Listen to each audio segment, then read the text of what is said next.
자, 2편입니다. 2편입니다. 네.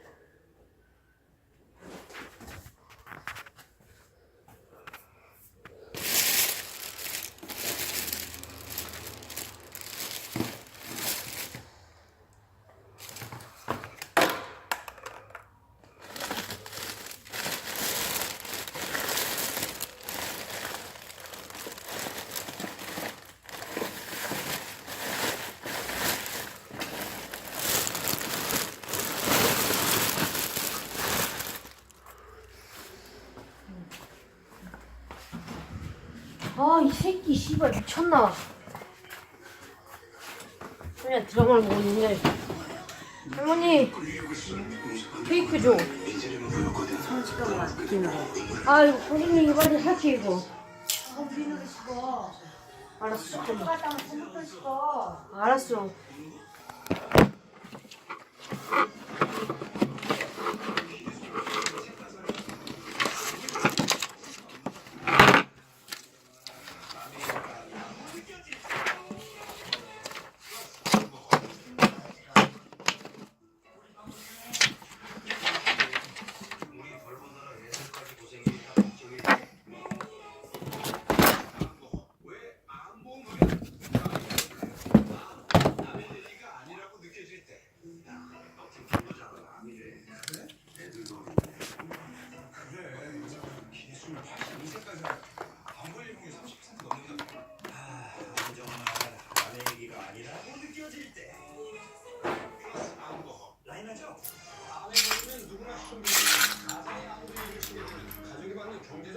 더 큽니다.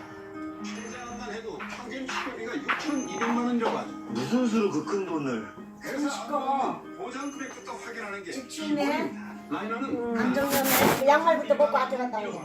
백혈병, 뇌암, 골수암, 식도암, 감낭암, 담도암, 췌장암처럼 치료비가 많이 드는 고액암은 특약으로 5천만 원 더, 1억 5천만 원을 부담했습니다.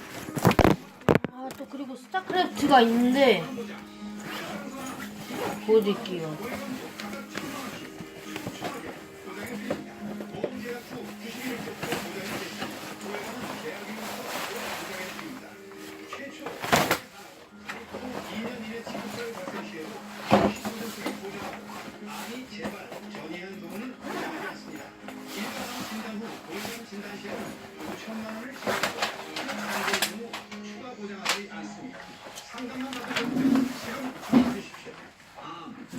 자식이 고생일까 걱정일 때 뭘 그렇게 필요해?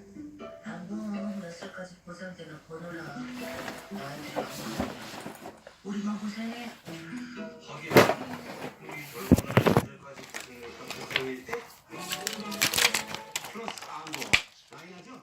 남은 60대의 가족이 7, 80대로 넘어가도 말씀할 수 없는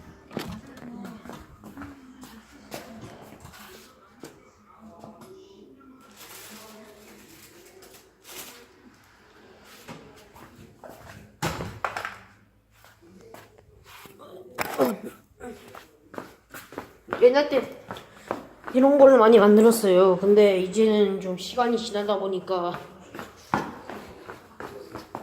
자 어떻게 만드는지 궁금하다고? 봐봐.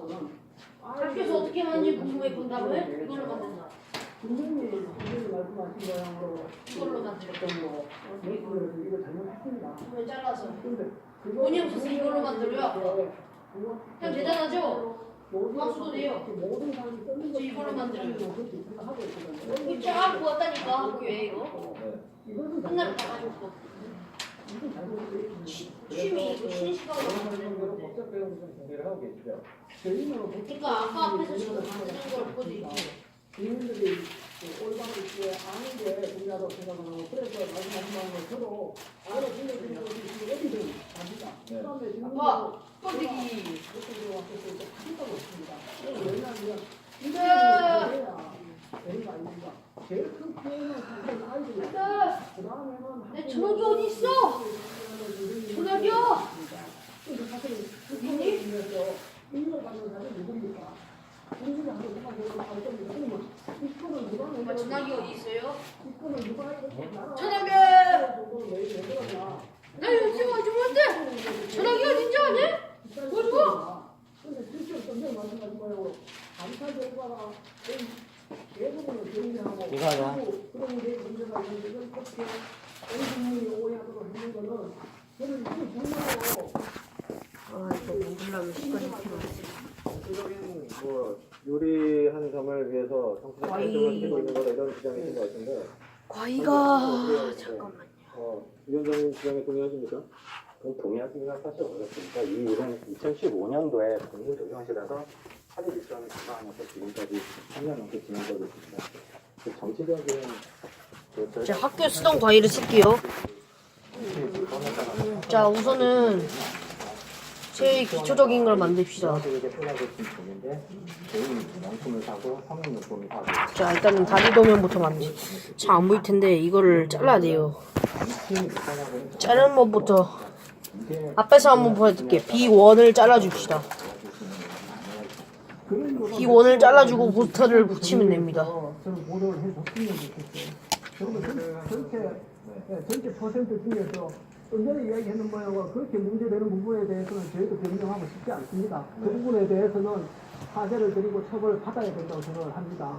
그런데 그 일부 사례 때문에 정말 지금 현재 그 유치원 원장님은 내년도에 어떻게 원화 모집을 할까 이걸 걱정을 합니다. 왜냐하면 아 봐봐 이 사람도 이거 봐봐 종이로 봐봐 뭘 만든지 알아? 봐봐 이렇게 득실을 하거든요. 이거 봐봐. 거기에서는 그 특비를 트럭 만들었네, 봐봐. 저기 유치원은 유아학비를 원장이 옵티머스 프레임 만들었네. 그냥 다 생각을 하거든요. 그런 상황 하에서 이게 학부 난 지금 건담 만들고 있어 지금. 이 유치원 입장에서도 보면 지금 네. 한설 그 감시 무슨 센터까지 돼 있고 보시면 이게 여러분들이 좋아하는 어메이징 스파이더맨도 만드는 거 있으니까 그렇게 얘기를 하는데 이렇게 관절 종이 모형 프리터이시는 분은 이거 해달라고 하고 또 안 되시는 분들은 또 선생님한테 부탁을 해보세요. 학교에 프린트 있으니까 한번 부탁을 해보세요. 공부 잘했을 때 좀 부탁을 해보세요. 여기까지 왔는지 이거를 그럼 아마 뽑아주실 겁니다. 사실 아까도 말씀해 주셨지만 아마도 그럴걸요? 가 투명하지 않았기 때문에 그러면 저 일단 만들도록 하겠습니다. 뭐 지원금하고 자, 운영자금하고 일단은 건담 쳐야죠. 제대로 어떻게 사용하는지 뭐 이런 게 기록부터 제대로 남지 않고 그러니까 뭘 만들까요? 좀 문제가 되는 거 아니겠어요? 그러면은 그 투명한 회계 시스템이 있잖아요. 그 지금 계속 얘기가 나오는 게 에듀파인이라는 국공립 회계 시스템을 왜 적용을 안 하느냐, 왜 받을 수 없느냐 이런 지적이 나오는데 이거 왜 못 받는 겁니까? 에듀파이는 국가교육 그 회계 시스템입니다. 다른 말로 하면 세금에 의해서 이루어지는 어떤 그 부분에 대해서 세금이 잘 쓰이는지 정확하게 쓰이는지 파악하는 겁니다. 그런데 좀 전에 말씀하신 모양은 사립유치원 같은 경우는 원화를 모집 못하면 실제 망합니다. 그 망하면 누가 실제 다 손실을 책임져야 되느냐 하면 유치원 경영자가 다 책임을 집니다. 또한 좀 전에 말씀하신 모양은 엑시안 만들기 어렵고 그냥 기동정산 만드는 거 과거에는 보여요. 원화도 거의 없었고요. 이게 사립 유치원만의 교육기관 중에서 개인이 이게 인가를 받아 있거든요. 개인이 인가 받았단 말이에요. 이건 생각이 사진 받아가지고 모양으로 만든 유치원 거기 때문에 원장이 아이를 일단 제일 기초적인 먹고 살았었거든요. 건담 짐 갓짐을 만들고 공적인 영역도 있지만 상식적인 갓짐 영역도 만든 있는데 거는 지금 간단합니다. 에듀파이 일단은 시스템은 공적 시스템이거든요. 그래서 저희들이 말씀드리는 거는 우리가 정부 지원금 받는 부분에 대해서는 에듀파이 들어가겠다. 근데 이 사적 영역이 들어가는 거는 말이 안 된다. 아니면 우리가 들어가려면 그리고 에듀파이를 고쳐서 우리의 현실에 맞는 제도회계 규칙을 만들고 사립유치원 제도회계 규칙을 만들고 그걸 구현해줘라. 그럼 들어간다. 단지 지금 현재 개발되어 있는 거는 우리용이 아니고 학교 법인용이거든요. 그래서 그게 우리한테 안 맞다. 그런 부분입니다. 근데 지금 사립 초중고 같은 경우에는 다 그 에듀파인을 쓰고 있는 거 아닙니까? 지금 사립 유치원만 대상으로 한 새로운 시스템을 만드는데 이게 현실성이 있는 주장입니까? 현실성이 없으니까 그거는 이제 전제가 사립 유치원은 다르다라는 전제인데 학교 법인이 운영하는 초중 고등학교하고 사립 유치원이 그렇게 할 만큼 다른 점이 없습니다. 지금 제가 말씀드린 에듀파인은 일단 그 감사관님 말씀을 좀 듣고 그 다음에 말씀을 하시는 걸로 할게요. 지금 그리고 공적인 영역과 사적인 영역이 포함됐다라고 하는데 세금만 하는 게 아니라 실자 부담금도 마찬가지로 공금의 성격이 있습니다. 다르게 만들 거예요. 학부모한테 버는 돈은 그건 마음대로 쓸 수 있느냐 그런 것도 아닙니다. 학부모들한테 교재를 사겠다 아니면 급식비를 쓰겠다라고 해서 돈을 걷어와서 그 돈들이 인건비로 이용되거나 다른 개인적인 용도로 사용되고 있기 때문에 그런 부분들을 투명하게 해서 투명성을 확보하자는 차원에서 건담 그릴 때도 기존에 있는 조심해야 될 게 에듀파인 있어요. 시스템을 쓰자라는 겁니다. 접는 선호. 기술적으로 사립 유치원에 적용하는데 아무 문제가 없습니다. 유치원에서 그냥 거부하고 적으면 있는 것이지 그게 개인 사적인 영역이 일단은 학교 회계에 포함이 되어서는 안 됩니다. 사적인 부분은 다 분리하고 유치원에 쓸 돈만 다 포함시켜서 회계 시스템을 사용하자라는 그런 취지입니다. 지금 이거는 소아과 병원하고요, 그 사립유치원을 이렇게 비교했습니다. 소아과 병원은 아동의 생명을 다룹니다. 공공영역입니다. 우리 사립유치원은 그 유아의 교육을 다루고 공공영역인데 소아과 병원은 100% 그 수익에 대해서 가져가거든요. 소아과 의사가 100% 투자를 하고. 그런데 사립유치원은 실제로 건물하고 유치원 그 땅을 개인이 투자했습니다. 재산세도 내고 있습니다. 네. 그런데 그 발생되는 수익에 자, 이렇게 대해서 해서 만들어. 감사를 받고 있거든요. 근데 자, 이제 이걸 오리시면 됩니다. 찜을 원래 자기가 만들고 싶은 거 만들면 되지. 굳이 저를 따라하시지 않아도 됩니다. 개인 재산을 공공의 목적으로 썼을 수 있는 정당한 보상을 하도록 되거든요. 3D로 만들 거기 때문에 참고하실 분은 참고하시고.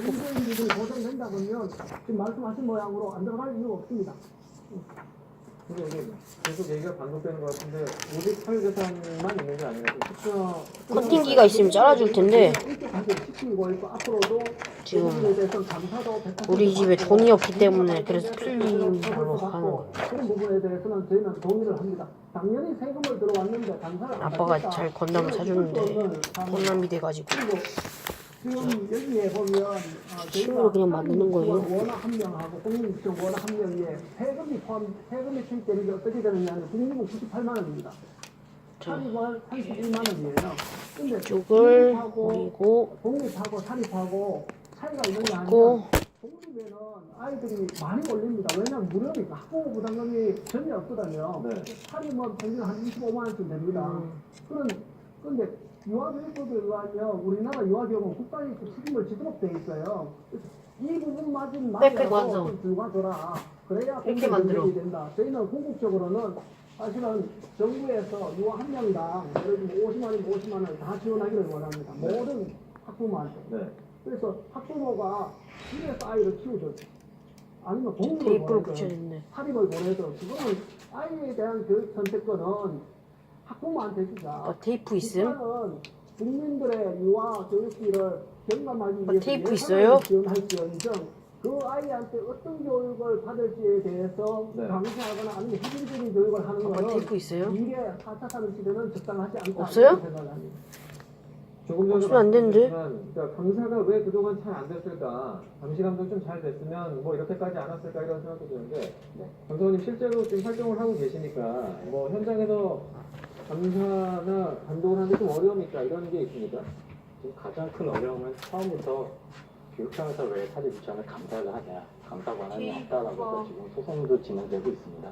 그런데 그걸 떠나서 저희가 경기도 같은 경우에 지역이 넓다 보니까 네. 어느 지역에 감사를 나간다고 하면 그 지역에 있는 유치원 중에서 일부 유치원만 퀄리티가 좀 선정을 떨어지지만 해서 전기 테이프 감사 승부를 합니다. 지금 여러분들 때문에 쓴 거예요. 자료를 제출하도록 요구를 하고 있는데 그 자료조차도 이 아예 백팩인 것 제출하지 같고요. 않을 수도 있고, 제출은 상상한 대로 그냥 만들어가지고 그 부실한 자료를 제출하고 있습니다. 붙여줍니다. 그렇기 때문에 그 회계만이라도 투명하게 원산으로 관리될 수 있는 시스템을 마련하자라는 게 이번 감사의 큰 검은색 무게중심 아닌 붙이시고 무게중 큰 취지였고 저 도면 보내드릴까요? 그냥 그래서 택배로? 정부에서 지원을 더 해야 된다. 아니 나 그럼 돈 되겠다. 전에 그러면 회계는 그냥 직접 와서 가져가시는 게 좋을 것 같은데 그 경기를 하는 거는 저희도 아빠가 많이 만들면 또 버릴까봐 저거 좀 걱정입니다. 그때 크리스탄 건담 만들어. 전에 이야기하는 거는 뭐냐면 사립 유치원은 아빠 백팩 완성. 재산이 국가돼 있고 공적 영역과 짜자잔. 가 있습니다. 이 부분을 커버할 수 있는 사립 유치원 재무회계 규칙을 만들어 주십시오. 네. 그 재무회계 규칙이 만들어지면 그 자, 백팩 완성입니다. 저희들이 이렇게 만드시면 돼요. 도면을 또 그려야 돼요. 거기에 어긋났을 때는 그 법에 대해서는 감사를 통해서 위법 관계돼서 실제로 저희를 처벌해 주십시오 이런 겁니다. 그런데 지금 현재는 어떻게 되어 있냐면 우리한테 맞지 않는 감사 규정이에요. 그래서 실제 감사를 나오면 거의 100% 걸립니다. 감사관님이 그렇게 이야기를 했거든요. 100군데 감사를 해보니까 99군데가 걸리더라. 이거는 실제 사립유치원 교육자가 그렇게 도덕적으로 문제 있다기보다는 당연히 이건 구조적인 문제다 이런 생각을 해주셔야 되거든요. 그런데 이 제도를 좀 탓하기 앞서서 근데 보면은 아까도 말씀해 주셨지만 뭐 감사를 해보면 모든 사람들이 비리를 저지르는 게 아니라 그중에는 또 문제가 되는 유치원도 있고 실제로 문제가 되지 않는 것도 있잖아요. 그러니까 이게 무조건 구조적인 문제라고 보기엔 좀 그 부분이 자유롭지 못합니다. 실제로 봤었을 때 일단은 사립유치원은 그 정부 재정에 의한 그 회계 감사는 예를 들면 1년이 끝났을 때 수익 지출을 0으로 맞춰야 됩니다. 그 다음에 그 설립자가 1원 한 푼도 못 가져가게 돼 있어요. 그다음에 시설이 노후화되지 않습니까? 그거에 대해서 적립금조차도 안 되게 돼 있어요. 그래서 저희가 그걸 지키려고 하더라도 사실 거의 불가능하게 돼 있거든요. 이게 근데 교육자는 자기 마음속에는 깨끗하게 살아야지 애들한테 정직하게 살아라 이렇게 이야기를 하면서 자기 스스로는 보면 맞지 않는 법에 자기를 맞추려고 하면 그 심리적인 고통이 얼마나 크겠습니까? 더 이상 이런 고통에 방치하지 말고 저희 사립유치원 실정이 맞는 사립유치원 재무회계 규칙을 이번 기회에 꼭 만들어줄 것을 당부드리는 바입니다. 그 감사관님, 이 문제가 이번에 처음 나온 얘기입니다. 사립유치원에 맞는 회계 규칙을 만들어달라. 이게 이번에 처음 나온 얘기입니까? 처음 나온 얘기는 아니고 꽤 오래된 얘기입니다. 그런데 넘게 계속 왜 이게 계속 문제가 됐는지. 그거는 이제 들어줄 수 없는 내용의 입법을 해달라는 겁니다. 지금 회계 규칙만으로도 사립유치원 적용하는데 아무 문제가 없습니다. 왜냐하면 법인에게 적용되는 회계 그 규제보다도 덜 받고 있습니다. 개인이 운영하는 사립유치원은. 그런데 그마저도 지키지 않고서 자기한테 맞는 회계 규칙 법을 만들어주면 지키겠다라는 것은 주객이 전도된 말이 불가합니다. 지금 사업계가 재무회계 규칙에 의하더라도 사립유치원 운영하는데 아무 문제가 없습니다. 저는 단언을 하건데 아, 다른 펜 있어요? 지금 변호사님이 있다. 사립유치원 경영자로 오신다 그러면 그 규정대로 아마 절대 못할 겁니다. 그렇죠. 이 내부에 들어와서 실제를 해보면 이거는 사인이 운영하는 사립유치원에 도저히 적용할 수 없는 그런 부분입니다. 정부에서 공적 자금을 갖고 운영을 하는 거는 예산 편성되면 무조건 그대로 써야 돼요. 근데 사립유치원은 뭐냐면 편성돼 있더라도 이 부분이 안 맞으면 효율적인 데로 이렇게 가져가거든요. 예를 들면 어떤 놈에서는 뭐 교재를 사는데 이 교재보다 더 좋은 교재가 더 싸고 좋은 교재가 있다고 가정 쓰기 그런데 정부 편성되는 건 예산 편성되는 건 그대로 다 쓰거든요. 다 만들고 아빠한테 보여줄게요. 내가 어떻게 모은지 궁금하지. 그래서 저한테 학교에서 지금 저거 모으고 있어가지고. 그 사립유치원을 정상화시키고 그걸 통해서 유아교육을 바로 할 수 있는 그런 특징이 될 뿐 아니라 잠재적인 경제자를 막을 수 있는 유일한 방법이라고 생각합니다. 네, 알겠습니다. 뭐 제도적인 허점도 있는 것 같고, 근데 아까 전에 말씀해 주신 것처럼 사립유치원 자체가 신뢰를 좀 잃은 측면도 없잖아 있는 것 같습니다. 이거는 사장이 접어서 노력을 하셔야 될 것 같고요. 앞으로 또 이제 아이들 믿고 맡길 수 있는 대책이 나올 수 있을지 좀 기대를 해보겠습니다. 오늘 두 분 말씀은 여기까지 듣겠습니다. 지금까지 네, 잠시만요. 네, 이덕선 한국유치원 종합총연합회 이대위원장하고 그리고 김윤상 시민감사관과 함께 이야기 나눠봤습니다. 오늘 말씀 여기까지 듣겠습니다. 고맙습니다. 네, 감사합니다. 네, 조금 전에 저희가 그 출연 중에 계속 이 자막으로 내용을 전해드렸는데요. 대전시에 있는 공사 현장에서 거푸집이 무너지는 사고가 발생을 했습니다. 노동자 2명이 콘크리트에 파묻혀 있는 것으로 지금 전해지고 있는데요. 119 구조대가 현장에서 구조 작업을 벌이고 있지만 이 매몰자 2명의 생사는 아직까지 확인이 되지 않고 있습니다. 사고가 난 곳은 식품 공장 안에 있는 건물 신축 공사 현장으로 전해지고 있습니다. 관련된 소식 추가로 또 들어오면 다시 한번 정리해서 전해드리도록 하겠습니다.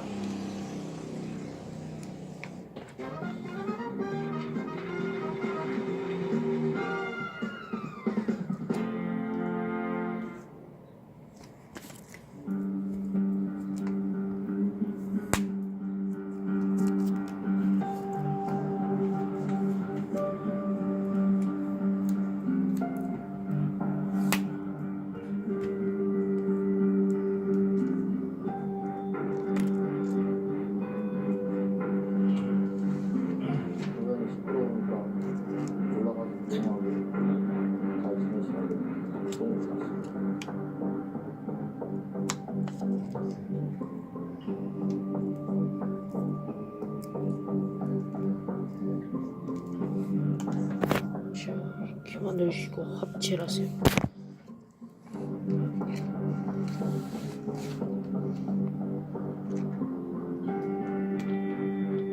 정신병이라고 하는 것을 이유로 해서 다른 사람을 앓아가도 되는 것인지 문제가 있는 것이고, 이런 것들이 결과적으로는 면책이 되거나 무죄가 되거나 형을 감경해주는 요소를 가져간다는 건 너무 불공평한 거 아니냐.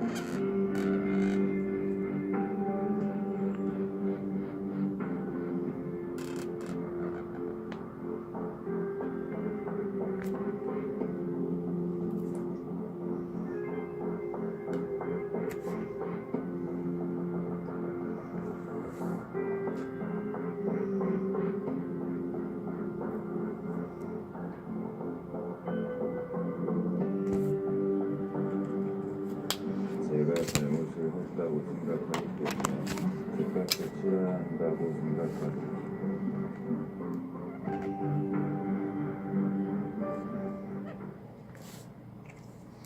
최근 국민정보를 당 강서 PC방 살인사건 피의자의 신상 공개가 결정됐습니다. 오늘 오전 이름과 나이 그리고 얼굴이 공개되는데요. 피의자의 신상 정보 공개, 어떤 기준이 있는 걸까요? 경찰은 특정 요건을 모두 갖춘 피의자에 한해서 신상을 공개할 수 있습니다. 자, 해당 요건은 다음과 같습니다. 범죄의 가능성과 충분한 증거, 국민의 알 권리 등 공익성, 그리고 피의자가 청소년에 해당하지 않는 경우 등입니다. 휴학범의 신상정보 공개는 시대에 따라 몇 번의 변화 과정을 거쳤습니다. 1980에서 90년대까지만 하더라도 휴학범의 신상정보는 경찰 수사 초기부터 공개가 되는데요. 하지만 2000년대 들어서 인권 수사가 강조됐고, 이후 피의자에게 모자와 마스크를 씌우는 반응이 생겨났습니다. 피의자의 신상이 다시 공개되기 시작한 건 2010년부터입니다. 2009년 연쇄살인범 강호준이 검거된 이후 이듬해에 신상 공개에 대한 법적 기준이 마련된 건데요. 법 개정 이후 초등학생을 납치해 정폭행한 김수철부터 수원 토막살인 사건의 오원순, 그리고 최근 과천 노래방 살인 사건의 변경석 등의 신상이 모두 공개됐습니다. 법이 적용된 지 10년이 다 돼가지만 논란은 여전합니다. 휴학범의 얼굴을 알아야 국민이 조심할 수 있다며 신상 공개에 찬성하는 목소리가 대부분이지만, 과연 신상 공개가 재발 방지에 도움이 될지 의문이라는 목소리와 피의자 주변인에 대한 2차 피해 가능성도 생각을 해봐야 한다는 의견도 존재합니다. 휴학범죄가 발생할 때마다 도마 위에 오르는 범죄자 신상 정보 공개 문제. 심도 있는 논의가 필요하다는 지적이 나오는데요. 여러분은 어떻게 생각하십니까? 네, 뉴스 60초 뒤에 이어집니다. 신용 때문에 중고차 구입이 어려우십니까? 미드카에서는 신용이 낮아도 현금환품 없이 중고차를 구입하실 수 있습니다. 최저금리 5%, 최장 72개월 할부 혜택까지 1688-7373. 오스템 임플란트가 있습니다. 당신의 치아를 돌봐준 사람은 누구인가요? 이제 당신이 돌봐드릴 차례입니다. 어렸을 당신처럼 자, 봐봐, 아빠 봐봐. 되실지 모르니까요. 이 정도 완성이야. 오스템 임플란트. 여러분, 우리 야, 앞부분 몸통.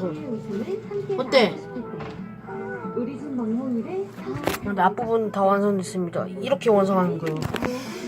그렇게 싸구려로 만들지를 않습니다. 제가 또 그럴 때마다 혼자 고민한다면 어렵잖아요. 함께라면 쉽게 할 수 있으니까. 우리 여기로 모이면 힘이 되니까. 당신께 함께 삼성카드. 뉴스큐 이어갑니다. YK는 고양 조유소 폭발 사고를 계기로 대한통일관에서 특별 관리 실태를 지켜왔습니다. 그런데 SK그룹의 계열사인 통일관에서가 최근 그룹의 다른 계열사로부터 수백억 원대의 저유시설을 사들인 것이 확인됐습니다. 공정거래위원회는 이 내부 거래에 미심쩍은 면이 있다고 보고 조사에 착수했습니다. 최민기 기자의 단독 보도입니다. 고양 조유소 폭발 사고로 관심을 받았던 대한통일관 공사. 지난해부터 올해까지 조유소 5곳을 대거 사들였습니다. 대구와 광주, 전주, 원주, 탄천 조유소로 기름 탱크만 50여 개입니다. 매입 비용만 600억 원이 넘습니다. 통일관 공사가 한 해 벌어들이는 영업이익보다 많은 규모입니다. 탱크는 개인 정유회사에 자기를 놔두고 쓸 수가 있거든요. 그러다 보니까 아무래도 저희가 그걸 인수해서 운영을 하게 되면 그래서 이제 공동사용을 하게 되면은 그 어떤 규모의 경제도 이루어지고. 저유소를 판 것은 SK에너지, 송유관공사의 최대 주주인 SK이노베이션의 자회사입니다. 송유관공사는 이른바 공사로 지난 2001년 민영화되면서 SK이노베이션이 41% 지분을 가진 SK그룹의 계열사로 편입됐습니다. 따라서 두 회사의 저유소 거래는 SK 계열사가 내부 거래입니다. 그런데 저유소를 판 SK에너지는 이 거래로 지난해에만 47억 원의 수익을 올렸다고 보고했습니다. 한 기업이 이득을 봤다면 한 기업은 손해를 본 게 아니냐는 합리적인 의심이 제기됩니다. 100% 지분을 가진 자회사를 사업 부분 중에서 그다지 사업성이 높지 않은 것을 41% 지분을 가진 자회사에게 매각을 했다는 거, 또 그 과정에서 거래 조건이 41% 자회사에게 불리해질 수가 있다는 합리적 의심이 충분히 가는 사항이고요. 실제로 공정거래위원회도 SK에너지가 저유소를 비싼 가격에 떠넘겼을 가능성이 있는 것으로 보고 조사에 착수했습니다. 공정위는 가격이 적정했는지 두 기업의 자료를 요청하고 부당 지원 행위가 있었는지를 면밀히 검토할 예정입니다. 최근 공정거래위원회가 SK그룹의 내부 거래에 대해 광범위하게 조사하고 있는 것으로 알려진 가운데 공정위가 이번 사건에 어떤 결론을 내놓을지 주목됩니다. YTN 추민입니다. 이렇게 계열사 내부 거래까지 거치면서 대한송유관공사가 관리하는 자율시설은 대폭 늘었지만 오히려 수선 유지비는 줄었습니다. 이익에만 급급해 안전을 소홀히 한 게 아니냐는 지적이 나오는데요. 늘어난 영업이익은 SK이노베이션을 비롯한 정유사 주주들에게 배당금으로 지급됐습니다. 계속해서 박기현 기자입니다. 상대방과 특수한 관계를 저유소 폭발로 부실한 관리 실태가 드러난 대한송유관공사의 수선 유지비를 들여다봤습니다. 2015년 53억 원이던 수선 유지비가 이듬해엔 45억 원으로 줄더니 지난해에는 37억 원까지 줄어듭니다. 해마다 15%가 넘는 큰 감소폭입니다. 내부 거래로 탱크 50여 기를 사들여 관리할 대상이 늘어났는데도 수선 유지비는 줄어든 겁니다. 안전 관리에 들어가는 비용은 줄어든 반면 영업이익은 늘어났고 이익은 배당금으로 바뀌어 주주인 정유사들의 호주머니로 들어갔습니다. 최근 3년간 주주 배당금이 300억 원이 넘습니다. 대주주 SK이노베이션도 100억 원이 넘는 배당금을 챙겼습니다. 정유사들이 송유관공사 사고 책임에서 자유로울 수 없는 이유입니다. 실제로 송유관공사의 의사결정을 하는 사회는 정유사들이 이렇게 만든 도면은 접습니다. 14명 가운데 대표이사를 포함한 5명이 SK, 3명은 GS 소속이고 S오일과 현대오일뱅크도 각각 1명씩 포함되어 있습니다. SK가 그 유료 산업을 굉장히 많이 하고 있고 화학 관련 산업도 많이 하고 있는데 인수를 하고 나서 이렇게 관리를 안 할 것 같으면 이거 정말 국가에 큰 파를 끼치는 거예요. 응? 민영화 이후 정유사의 단기 이익에만 급급해 국가 대동맥을 관리하는 송유관 안전이 뒷전으로 밀린 것 아니냐는 우려의 목소리가 커지고 있습니다. YTN 박기현입니다. 숙박 공유 플랫폼 에어비앤비를 이용한 고객들의 신분증 사진이 구글에 제대로 노출된 것으로 확인됐습니다. 전 세계 누적 이용자만 4억 명에 달하는데 도대체 얼마나 많은 개인정보가 떠돌고 있는지 파악조차 할 수 없는 실정입니다. 이경국 기자가 단독 보도합니다. 인터넷 포털 사이트 구글의 개인정보입니다. 한국인의 여권과 주민등록증, 운전면허증 사진이 즐비합니다. 이름과 여권번호, 주민등록번호와 주소가 무방비로 노출됐습니다. 외국인들도 예외는 아닙니다. 출처는 모두 세계 최대 숙박 공유 플랫폼인 에어비앤비. 코리아 패스포트라고 검색을 했었는데 연관 검색에 다른 여권 사진들이 더 뜨는 것을 확인을 했고 다른 정보도 아니고 개개인의 신분증 사진이라는 매우 중요한 정보가 범죄 조용을 막기 위해 공개할 수는 없지만 방법은 너무 쉽습니다. 제가 직접 구글에 검색해 보겠습니다. 검색창에 간단한 명령어를 입력해 보니 순식간에 한국인의 여권과 주민등록증 그리고 운전면허증 사진이 쏟아집니다. 에어비앤비를 이용하려면 본인 인증을 받기 위해 신분증 사진을 직접 찍어 올려야 합니다. 신분증 인증을 되도록이면 하시길 원하시고 게스트와 호스트 사이에 신뢰로 이루어지는 웹사이트이기 때문에 그런데 에어비앤비는 이용자들의 일부 정보를 구글에서 검색할 수 있도록 열어놨습니다. 이 과정에서 문제가 생긴 겁니다. 저렇게 문제가 되는 것들이 바로 열람이 되는 게 아니라 좀 절차를 더 두거나 좀 2차, 3차적인 보안의 노출 피약점을 근본적으로 구조적으로 개선할 수 있는 고민을 했어야 되는데 에어비앤비의 전 세계 누적 이용객은 4억 명입니다. 얼마나 많은 이용자의 개인정보가 노출됐는지 알 수도 없습니다. 특히 에어비앤비 코리아는 YTN의 취재가 시작될 때까지 이런 사실을 전혀 몰랐습니다. YTN 이경훈입니다. 네, 앞서 저희가 이 대전에 있는 공사 현장에서 덮부집이 무너지면서 노동자 2명이 매몰됐다는 속보를 전해드렸었는데요. 추가로 들어온 소식이 있어서 좀 전해드리겠습니다. 119 구조대가 출동해서 오후 4시 50분쯤에 한 명을 구조했다는 지금 소식이 추가로 들어와 있습니다. 아직 나머지 한 명은 매몰된 상태라고 하는데요. 네, 그렇습니다. 구조된 노동자는 의식이 있는 상태로 병원에 옮겨진 것으로 전해지고 있습니다. 사고가 난 곳은 식품공장 내에 신축 중인 건물이고 3층에서 사고가 난 것으로 조사가 됐습니다. 다시 한번 전해드리겠습니다. 오늘 오후 3시 40분쯤 대전시 구도동 공사 현장에서 덮부집이 무너져 노동자 2명이 콘크리트에 파묻혔다는 소식 앞서 전해드렸는데요. 이 중 한 명이 구조가 됐습니다. 그리고 아직 다른 한 명은 매몰된 상태인 것으로 전해지고 있습니다. 추가로 들어오는 소식 있는 대로 또 정리해서 전해드리도록 하겠습니다. 다 완성됐다. 앞서 에어비앤비를 통해서 이 고객들의 신분증 사진이 노출됐다는 소식을 전해드리고 있었는데요. 에어비앤비는 이 개인정보 노출의 책임을 구글과 이용자들에게 떠넘겼습니다. 안이한 보안 의식에 대한 반성 대신 무책임한 해명으로 일관하고 있다는 지적을 받고 있습니다. 조용성 기자입니다. 봐봐, 아빠 이거 봐. 에어비앤비는 완성돼가지. 노출의 1차 책임은 구글에 있다고 주장합니다. 신분증 사진의 외부 노출이 감지되면 자신들은 즉각 삭제했는데 구글이 관련 정보를 별도로 보관해 문제가 생겼다는 겁니다. 지금 결과된 이 부분은 구글 서버에 저장되어 있는 것으로 보이고요. 에어비앤비는 이용자들도 탓했습니다. 신분증 사진은 본인 인증 절차 때 올려야 하는데 외부 공개가 가능한 프로필 사진 항목에 잘못 올려서 구글로 넘어간 것이라고 해명했습니다. 프로필 사진을 바꾸는 다음에다가 자기 사진도 올리기도 하고 그러니까 거기다가 자기 어카운트 모르겠어요. 왜 그랬을까요? 왜 그랬을지 모르겠으나 개인정보 유출은 사실 본인이 한 거고 첫 번째로 두 번째로 그걸 저장하고 있는 자는 구글 서버인 거예요. 하지만 전문가들의 생각은 다릅니다. 이용자들의 개인정보를 손쉽게 구글에서 가져갈 수 있도록 허용했다며 허술한 보안 체계를 지적했습니다.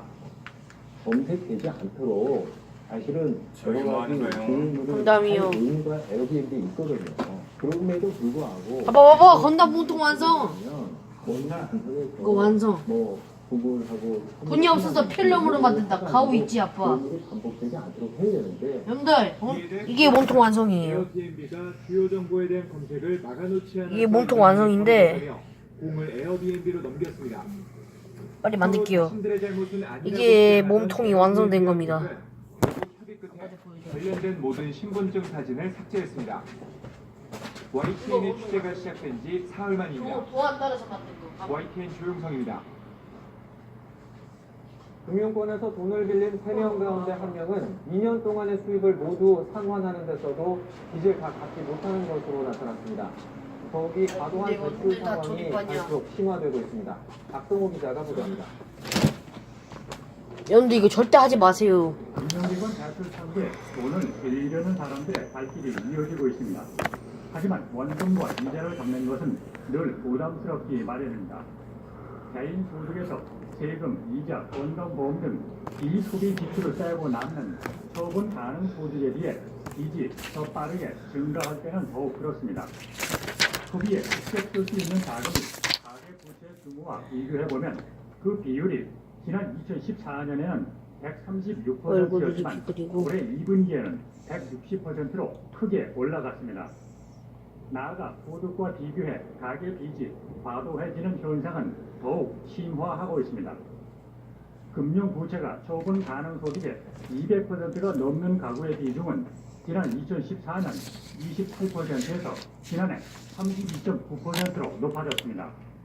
3명 가운데 1명은 2년 동안 한 푼도 안 쓰고 상환해도 빚이 여전히 남는 셈입니다.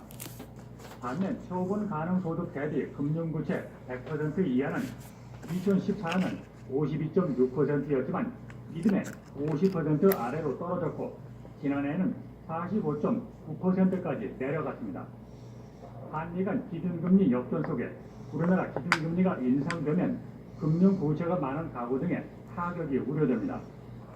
국내 경기 회복세가 부진하고 가계의 소득이 늘고 있지 않은 상황에서 대출 금리만이 올라간다라고 하는 것은 대출을 가지고 있는 가계에 상당한 부담이 될 수가 있겠고요.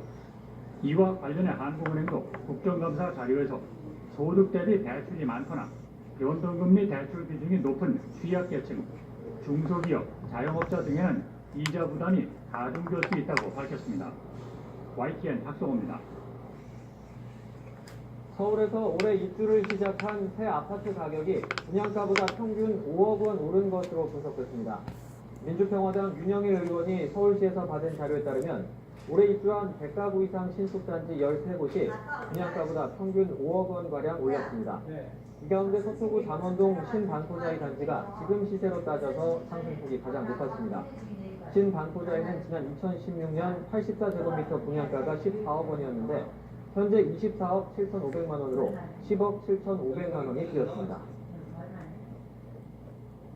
오늘 한국은행에 대한 국회 국정감사에서는 지난 2015년 박근혜 정부 당시 청와대가 한국은행에 금리 인하를 압박했다는 의혹에 대한 질의가 이어졌습니다. 이주열 한국은행 총재가 당시 청와대 서별관 회의에 참석했는지와 또 금리 인하와 관련해 안종범 전 경제부석과 협의가 있었는지가 핵심인데요. 이 총재가 어떻게 답했는지 직접 들어보겠습니다. 금리를 인하하라는 압박을 기획기사로 조선일보가 계속 내보내기 시작합니다. 하느니 금리 50bp를 내리도록 서별관 회의를 열어서 말씀하셔야 됩니다.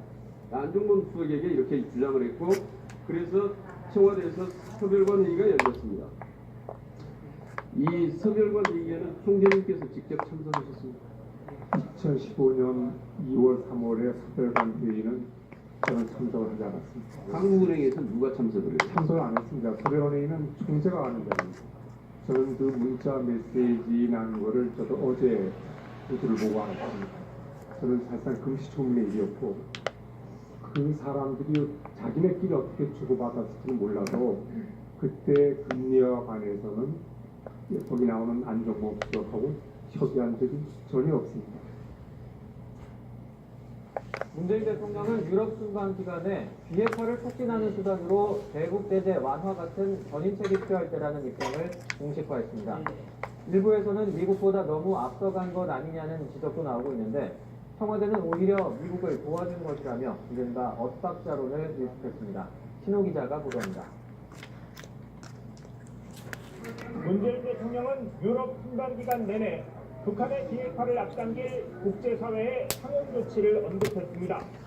파리에서는 유엔 대북 제재 완화, 로마에서는 유인 조치, 브뤼셀에서는 견인책으로 표현 달라졌지만 관절도 만들 거예요. 완전한 비핵화에 속도를 붙일 정부 부여가 필요하다는 관절은 올바른 선택을 한 것이라는 믿음을 국제사회가 교육하면서 북한이 빠르게 비핵화를 할 수 있도록 이끌어내야 한다고 생각합니다. 하지만 유럽 핵심 국가들이 상응 조치 필요성에 일부 공감하면서도 완전하고 검증 가능하며 되돌릴 수 없는 비핵화 CVID를 더 강조하자 우리 정부가 너무 속도를 냈다는 지적도 나왔습니다. Nous attendons maintenant des engagements précis de Pyongyang, démontrant sa volonté réelle de s'engager dans un processus de démantèlement de ses programmes nucléaires et balistiques. 유럽 순방 직후 기자들